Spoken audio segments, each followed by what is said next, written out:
This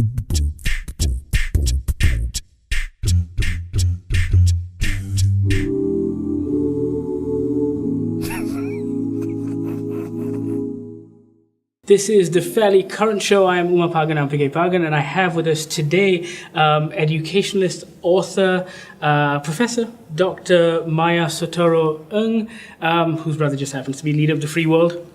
Also on my right, Dr. Terance Bigalke, Director of Education for the East-West Center. So I would love to talk to you about education today, and if you could tell us more about, I guess, your passion, which is peace education and multiculturalism.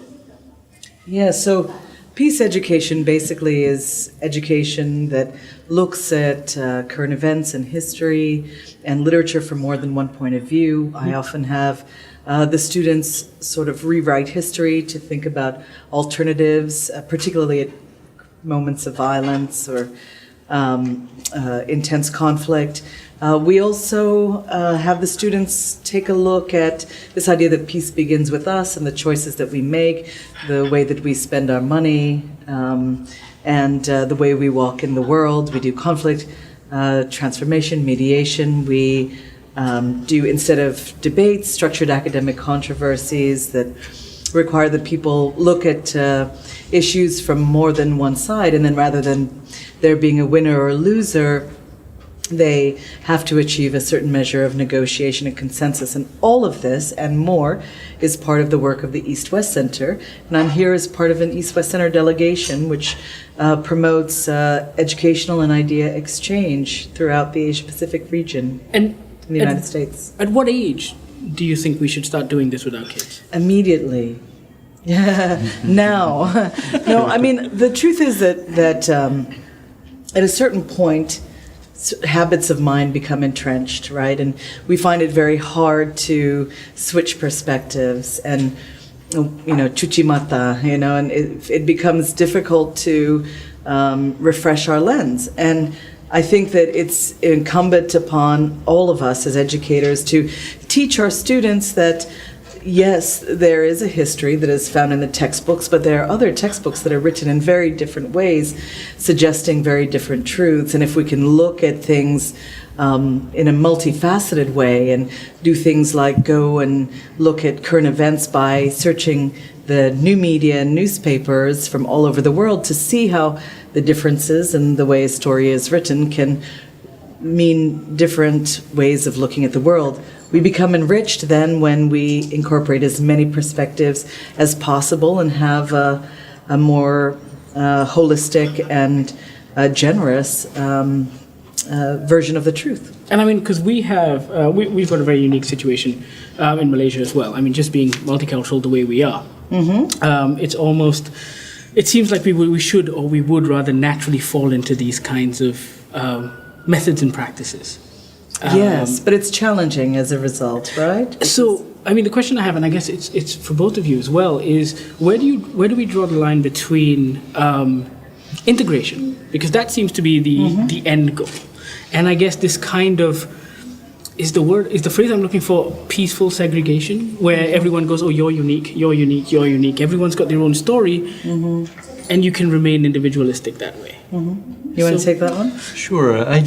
I think actually, that is a kind of extreme sort of perspective, really, on both sides, right? And in fact, but I think the way that we often talk about it is that it's rather building kind of layers of identity.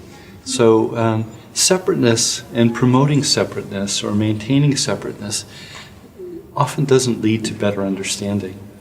It leads to often suspicion, fear, and it's, I think, part of the process of trying to build this toward integration or toward a broader inclusive identity is being willing to try to understand the other person's perspective, the other group's perspective, put oneself in that place perhaps, and realize that you can still be who you are while taking on another layer, maybe a broader national identity or an identity as a kind of global citizen.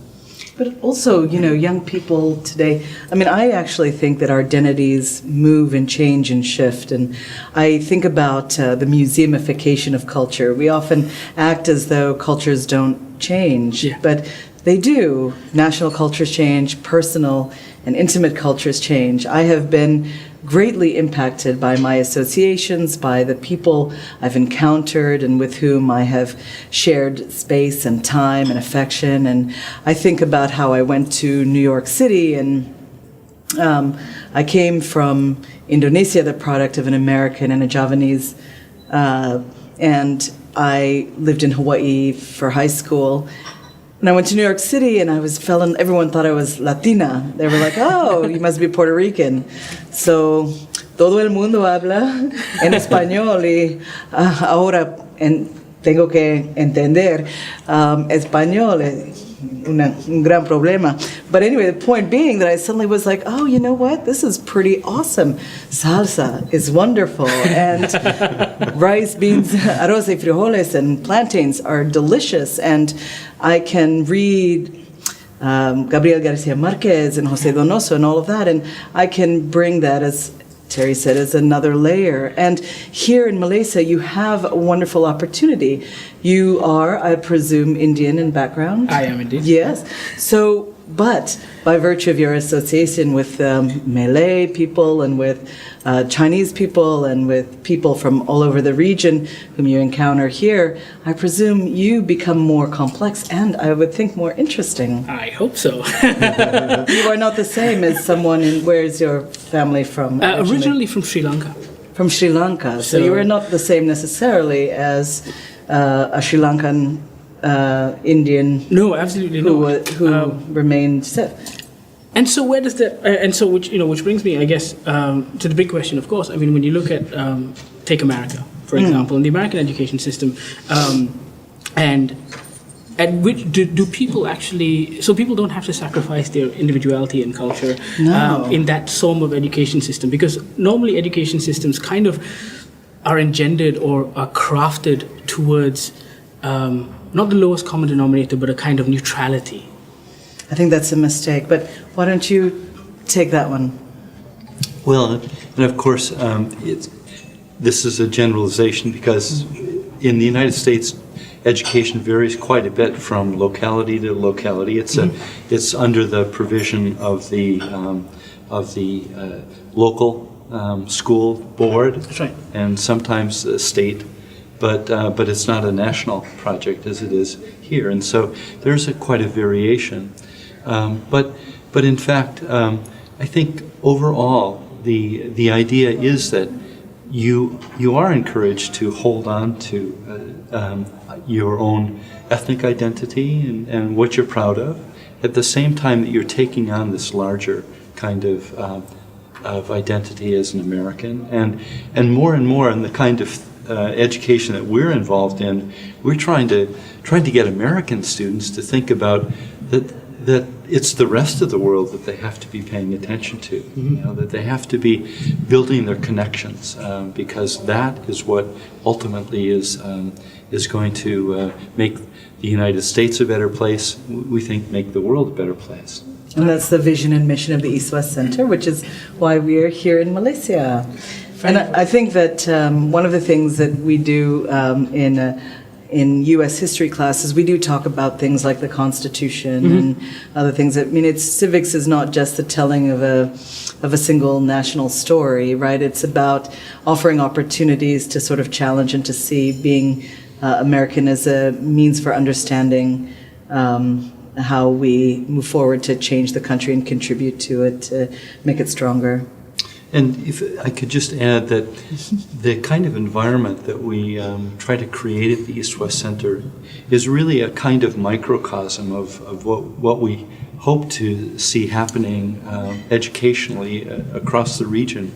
It's bringing together people who have these vastly different experiences growing up and perspectives, coming together, sharing those, but achieving a really close identity that they preserve then as friends and as a network for the rest of their lives, staying in touch with one another. And of course, that grows as societies, communities, and national identities, and it grows. Absolutely. Well, thank you very much. I had Thank you. one last question. I'd be remiss if I don't ask it. But November's coming along. Have you decided who you're voting for yet? I think there's only one good choice.